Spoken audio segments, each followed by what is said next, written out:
think it got me going a little bit earlier. So all week just planning and getting to be around football again. And then I text our coaches walking into that Shrine Bowl game. Man, it feels great to have these feelings again.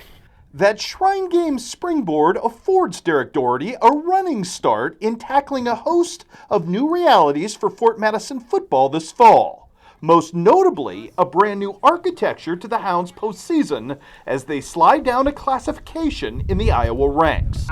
I think so, yes, because everybody's talked about us playing in 4A, and now we've got the chance of playing a lower class, so it'd be nice to produce there. Yeah, I mean, we're excited to play 3A football. That's where we feel we belong, but we didn't get any favors in our schedule. I mean, it's probably the toughest schedule that we've had, and we've got a bunch of competitors behind me, and they're really excited about the opportunity. And I keep saying time will tell, but they're gonna go and compete, and they're excited about it. There are also some structural roster issues to address, starting with some gigantic graduation losses on the Hounds' offensive line, though the return there of Isaac Thatcher will help. I mean, we have Ike coming back, we have Corey, we have Aiden Benda coming up to be our center, and then we just need some guys to step up and fill the roles that we're missing. I mean, I think they're fully capable of stepping up. And they've done a really good job. We got a lot of guys that are ready to step in. It's going to be hard to replace some of those guys, but, they've been doing the work in the weight room all summer on the field, so should be ready to go.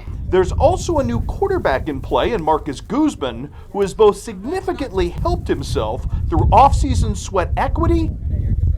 Yeah, he's a leader by example. I mean, in the weight room, he's throwing around some crazy numbers, so.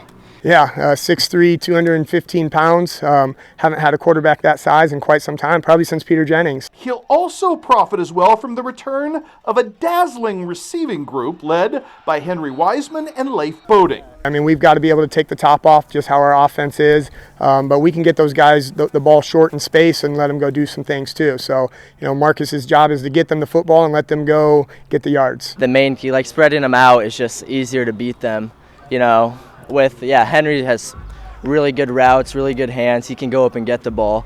I mean, just being able to spread him out so the least amount of people are on him to where he can have space to make magic happen. Speed.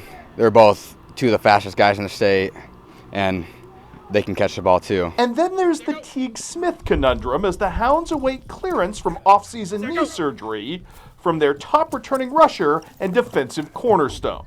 To that end, however, the two-way emergence of Hayden Segoviano last fall provides great cover on both sides of the ball until Smith is full go. And even when Teague does get cleared, I'm still ready to produce for the team. We knew he was a good athlete. He stepped up in that running back role, and wow, he's done a great job. And honestly, I think he kind of likes the offensive side a little more now. So it'll be interesting to see those two battle all year. Just being able to move around and flow around everywhere. I had great teammates to help me adapt to the game. I wrestled the year previous too, so that helped a ton. And just as encouragingly, the Hounds suffer little attrition anywhere on the roster chart in terms of their trademark rough and tumble style. So if you look at a lot of the big games we've played, the first half we did really good, and that's because we're a physical team, but at the end of the day, we don't have the numbers to compete with those bigger teams, but physical-wise, we do it. A lot of them are wrestlers, so they like to use their hands. They're not afraid of contact. They do a really good job of getting off blocks, and it's what you got to be in that box, and they do a great job of that.